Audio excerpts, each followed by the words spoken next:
कोलकाता के पर्णश्री इलाके में एक लड़की की मौत की वजह बना है उसका ही एक दोस्त, और जिसने दोस्ती तोड़ने का बदला एक घिनौनी साजिश रच कर ले लिया, जिसके चलते लड़की ने मौत को अपना लिया। आरोपी ने अपनी इस साजिश का मोहरा बनाया सोशल साइट दोस्ती, फेसबुक और मौत की क्या है पूरी कहानी, एक रिपोर्ट दिखाते हैं आपको। ये खबर सावधान करने वाली है। ये खबर आपकी आंखें खोल देगी। क्या आप भी सोशल साइट्स का इस्तेमाल करते हैं? तो सावधान हो जाइए। जी हां, क्योंकि कोलकाता के पर्णश्री इलाके में जो कुछ हुआ वो आपको हैरान कर देगा। 17 साल की एक लड़की की मौत की वजह बना है उसका एक दोस्त, जिसकी काली करतूत की वजह से 11वीं की छात्रा ने मौत को गले लगा लिया। तस्वीरों में नजर आ रहा ये शख्स ही इस लड़की की मौत का जिम्मेदार है। 23 साल के इस लड़के का नाम इमाम खान है, जिसकी लड़की से काफी पुरानी दोस्ती थी। दोनों साथ घूमने भी जाते थे, लेकिन लड़की को जब इमाम की बुरी आदतों के बारे में पता चला तो उसने उससे दूरी बनाना शुरू कर दिया और फेसबुक फ्रेंड लिस्ट से भी उसको अनफ्रेंड कर दिया। इमाम के कई बार फोन करने पर भी लड़की ने कोई रिस्पॉन्स नहीं दिया, जिसके बाद इमाम खान ने लड़की को बदनाम करने के लिए एक घिनौनी साजिश रची। किसी तरह इमाम ने लड़की का नया मोबाइल नंबर पता कर लिया और फिर फेसबुक पर एक कॉल गर्ल का फेक अकाउंट बनाया, जिसमें उसने लड़की के नाम की मॉफ्ड फोटो और उसका मोबाइल नंबर अपलोड कर दिया। उसके बाद लड़की के पास अनचाहे फोन कॉल्स आने लगे और यही बदनामी 17 साल की लड़की की मौत की वजह बन गई। लड़की ने खुद को कमरे में बंद कर दुपट्टे से फांसी लगा ली। जिस कमरे से लड़की का शव बरामद हुआ, पुलिस को वहां से एक सुसाइड नोट भी बरामद हुआ है, जिसमें लड़की ने आरोपी इमाम खान को अपनी मौत का जिम्मेदार बताया है।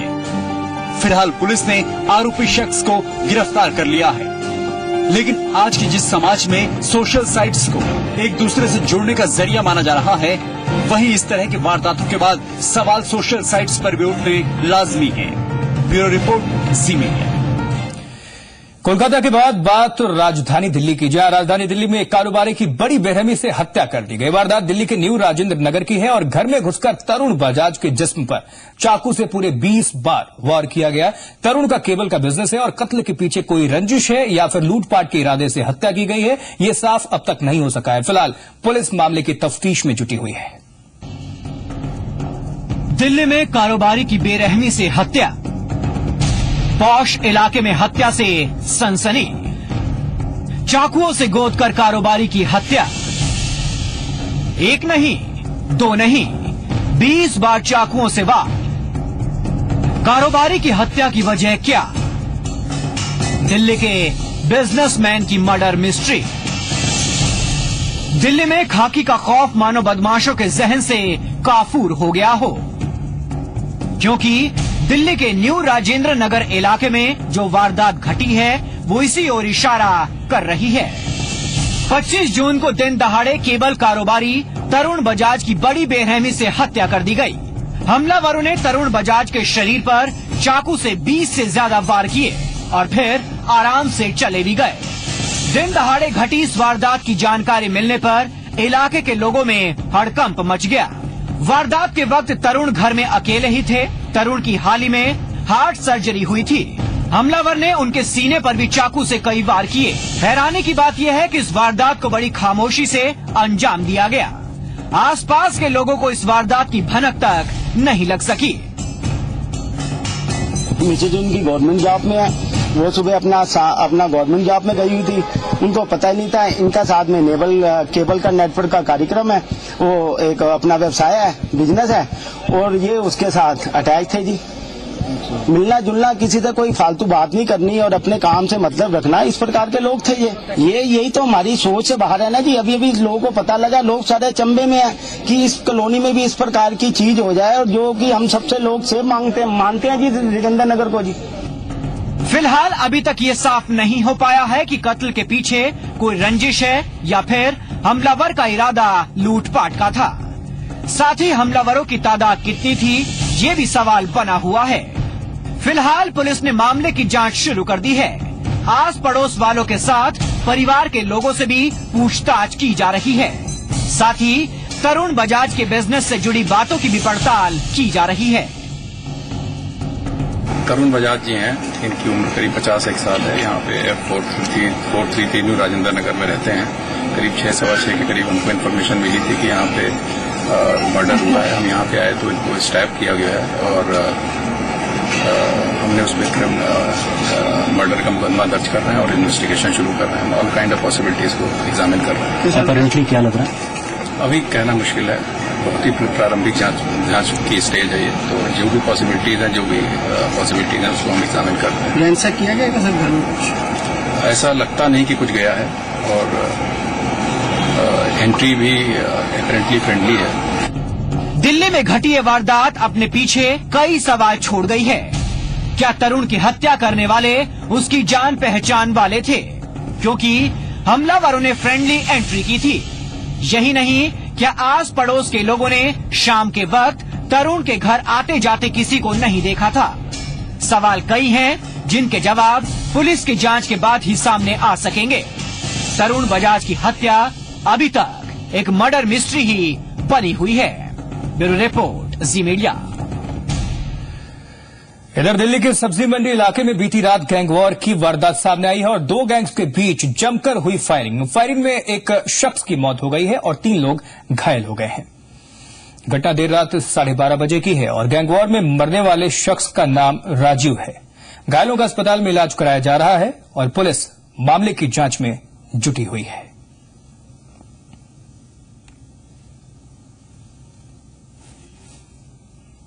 12 बजे रात को ये सब कहानी हुई। क्या हुआ था? अरे आपस में हुआ, पीने खाने में झगड़ा। कितने राउंड गोलियां? फायरिंग हुई। क्या हुआ? फायरिंग तो हुए, आदमी मर भी गए, सुना आदमी मर भी गए। आपको आवाज सुनाई होगी, क्या हुआ था पूरा? कितने राउंड फायरिंग हुई है? कितनी देर तक आवाज चलती रही गोलियों की? वहां पर से थोड़ा कम सुनाई दिया, 4-5 राउंड तो हुआ है। राजधानी दिल्ली के सब्जी मंडी रेलवे स्टेशन परिसर में हुई है जबरदस्त फायरिंग। बताया जा रहा है कि बीती रात एक गैंगवार हुई है, 2 गुटों में जमकर गोलीबारी हुई है और पुलिस का कहना है करीबन 11 राउंड गोलियां चली हैं। मैं उसी घटना स्थल पर खड़ा हुआ हूं, सब्जी मंडी रेलवे स्टेशन पे। आप देख सकते हैं यहाँ पे पूरा पुलिस ने यहाँ पे पूरा कर्डन ऑफ कर रखा है इलाके को और यहाँ पे करीबन 11 राउंड फायरिंग हुई है। बताया जा रहा है कि जो एक राजीव नाम का जो शख्स है उसकी इस फायरिंग में मौत हो गई है और जो 3 लोग हैं, कमल, गिरिराज और सोनू पहलवान, ये तीनों इसमें गंभीर रूप से घायल हुए हैं, जिन्हें कि सेंट स्टीफन अस्पताल में भर्ती कराया गया है।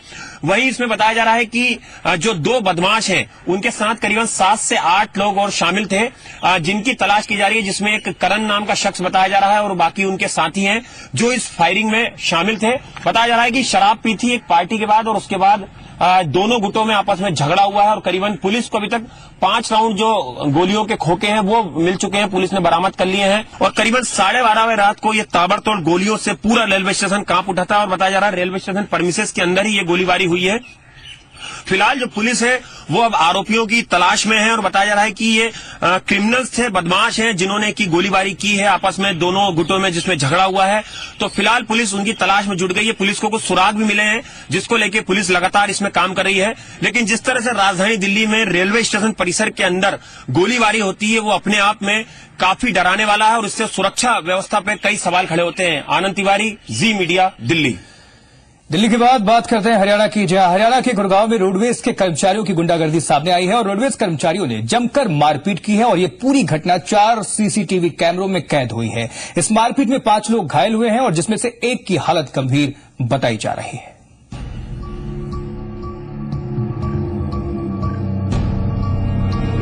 दिल्ली से सटे गुड़गांव में सामने आई है गुंडागर्दी की तस्वीरें, जहां मामूली से विवाद ने बवाल का रूप ले लिया। हरियाणा रोडवेज के कर्मचारियों पर एक ट्रैवल कंपनी के कर्मचारियों से मारपीट का आरोप है, जिसकी तस्वीरें वहां लगे सीसीटीवी कैमरे में कैद हो गई। रोडवेज के कर्मचारियों ने ट्रैवल कंपनी के दफ्तर में घुसकर हंगामा किया और वहां मौजूद लोगों को डंडे और लाठियों से पीटा। यही नहीं, दफ्तर से बाहर निकालकर कर्मचारियों की सरेआम पिटाई की। रोडवेज के कर्मचारी इतने पर ही नहीं रुके, जान बचाने के लिए बाथरूम में घुसे लोगों को दरवाजा तोड़कर बाहर निकाला और फिर छत से नीचे फेंक दिया, जिसमें कई लोगों को गंभीर चोटें आई हैं और एक शख्स की हालत नाजुक बनी हुई है। को किस बात पे झगड़ा हुआ था? कौन थे लोग? देखा हम लोगों को? कौन थे लोग? मैं नहीं तो चेहरा तो नहीं समझ पाऊंगा। गुंडागर्दी की सारी तस्वीरें वहां लगे सीसीटीवी कैमरे में कैद हो गई। लेकिन इस दौरान बाहर खड़े लोगों ने गुंडागर्दी करने वाले रोडवेज के कर्मचारियों को रोकने तक की कोशिश नहीं की। को ओवरटेक किया तो वो गाड़ी लेने लगा, तो जैसे ही उसने रोडवेज के सामने से टर्न किया मेरे यहाँ के लिए ऑफिस आने के लिए, क्योंकि डीजल वगैरह डलवाना था, कैश लेके जाना था। उसके बाद तभी उससे मारपीट की। तो जैसे ही उसने टर्न किया है रोडवेज वर्कशॉप के सामने से, कुछ लोग आए, मारपीट की। वो जैसे ही जान छुड़ा के अपने मेरे ऑफिस के लिए भाग के यहाँ आया, उसके बाद कुछ लोग जो कि 10-11 लोग थे, जो कि अपने आप को एक मनीष बता रहा था प्रधान, और 10-11 लोग और थे, वो आए और मेरे पूरे स्टाफ को डंडों से लात घुसे, जो कि मैं आपको सीसीटीवी की फुटेज दे रहा हूँ। इस हंगामे की वजह महज इतनी कि गुड़गांव के बस स्टैंड के पास एक निजी कंटेनर यू टर्न ले रहा था। इस दौरान रोडवेज बस ड्राइवर से उसकी कहासुनी हो गई थी। उसके बाद जो हुआ वो आपके सामने है। फिलहाल पुलिस ने मामला दर्ज कर जांच शुरू कर दी है। हमारे पास रोडवेज कर्मचारियों ने एक दुकानदार के साथ झगड़ा किया, उस संबंध में शिकायत प्राप्त हुई है, जो हम जांच कर रहे हैं। जांच के उपरांत जो भी कार्रवाई होगी अमल में, और 2-3 लोगों को चोट लगी। आरोप ये भी है कि रोडवेज कर्मचारियों ने दफ्तर में तोड़फोड़ की और वहां रखे मोबाइल और लैपटॉप अपने साथ ले गए। साइबर सिटी गुड़गांव में मारपीट का ये कोई पहला मामला नहीं है, लेकिन जिस तरह सरकारी कर्मचारियों की गुंडागर्दी की तस्वीरें सीसीटीवी में कैद हैं, वो हैरान करने वाली हैं। लेकिन देखना होगा कि पुलिस गुंडागर्दी करने वाले इन कर्मचारियों के खिलाफ क्या कार्रवाई करती है। ब्यूरो रिपोर्ट, जी मीडिया। उत्तर प्रदेश में एसपी से जुड़े 2 हाई प्रोफाइल लोगों पर आपराधिक मामले सामने आए हैं। यूपी सरकार के मत्स्य पालन मंत्री इकबाल महमूद पर चंदौसी थाने में डकैती, मारपीट और लूटपाट का केस दर्ज कराया गया है। तो वहीं लखनऊ में एसपी विधायक शादाब फातिमा के बेटे कासिफ पर एक वकील ने लूट का केस दर्ज कराया है। यूपी में आपराधिक घटनाओं पर लगाम लगती नहीं दिख रही, और उससे भी ज्यादा परेशान करने वाली बात यह है कि ऐसी घटनाओं में उन लोगों का नाम आ रहा है जिन पर कानून व्यवस्था की जिम्मेदारी है। यूपी सरकार के मत्स्य पालन मंत्री इकबाल महमूद पर डकैती, मारपीट और लूटपाट का मामला दर्ज किया गया है। चंदौसी कोतवाली में पुलिस ने कोर्ट के आदेश पर धारा 395 और 397 के तहत केस दर्ज किया। चंदौसी बार एसोसिएशन के ही पूर्व अध्यक्ष नूतन विजय का आरोप है कि किसी मामले में विरोध प्रदर्शन के दौरान उनके साथ के कुछ लोगों ने मंत्री इकबाल महमूद का पुतला फूका था। इसका बदला लेने के लिए इकबाल महमूद ने समर्थकों के साथ उनके घर में घुसकर मारपीट की और फिर लूटपाट को अंजाम दिया। श्री नूतन विजय एडवोकेट चंदौसी ने थाना चंदौसी पर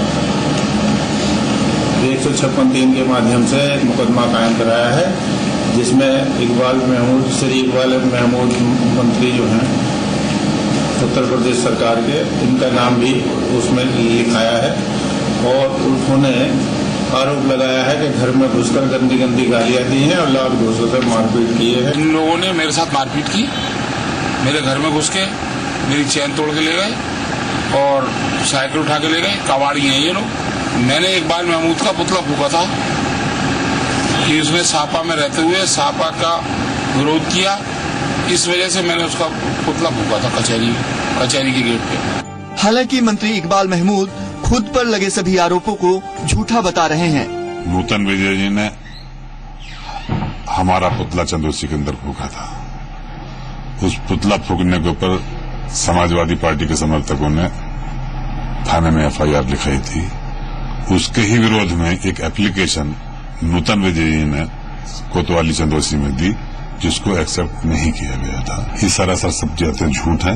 न मैं कभी गया, न ऐसी घटना वहां घटी गई है, सिवाय मुझे बदनाम करने और अपना नाम ऊंचा करने के लिए ये काम किया गया। इस बीच मामले को लेकर सियासत भी जारी है। बीजेपी नेता विजय बहादुर पाठक ने सरकार की नीयत पर सवाल खड़े किए हैं।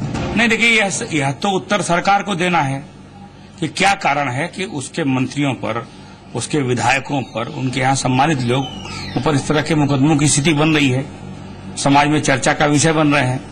तो इस पूरे प्रकरण पर चूंकि कोर्ट ने कहा है और मुकदमा दाखिल हो रहा है, तो अब विधानसभा है, विधानसभा में सरकार उत्तर दे, और स्वाभाविक रूप से वो उत्तर प्रदेश सरकार में मंत्री हैं, तो मंत्री पर मुकदमा दर्ज होने की जब परिस्थिति आएगी तो सरकार को उत्तर देना चाहिए।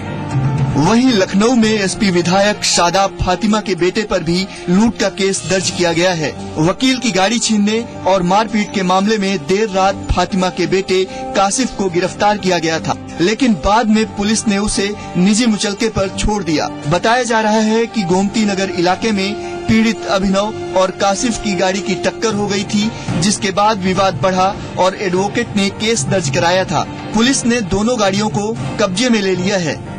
ब्यूरो रिपोर्ट, जी मीडिया। अगली खबर पर नजर डालें तो यूपी के गाजीपुर के जंगीपुर नगर पंचायत के अध्यक्ष सत्यनारायण गुप्ता पर सरकारी जमीन पर कब्जा करने के आरोप लगे हैं। दरअसल जंगीपुर से बघोल जाने वाले रास्ते पर आराजी नंबर 189 पर गांव का गंदा पानी बहता था और इस जमीन पर सत्यनारायण गुप्ता ने अपना मकान बना लिया है। ये नहीं, उनके चाचा ने भी साथ में जमीन पर कब्जा कर लिया है, जिसके बाद स्थानीय लोगों ने जिला अधिकारी से शिकायत की, लेकिन कोई कार्रवाई नहीं हुई, जिसके बाद लोगों ने हाईकोर्ट का सहारा लिया। इसके बाद हाईकोर्ट ने जिला प्रशासन को इस मामले की जांच के आदेश दिए और इसके बाद जिलाधिकारी ने अपनी जांच में शिकायतों को सही पाया और 122B के तहत मुकदमा दर्ज किया और जुर्माना भी लगाया। लोगों का आरोप है कि सत्यनारायण के प्रभाव के चलते करोड़ों की जमीन पर वो अब भी काबिज हैं। हालांकि शिकायतकर्ताओं के बयान दर्ज किए गए हैं, जिससे उनमें कार्रवाई की उम्मीद जगी है।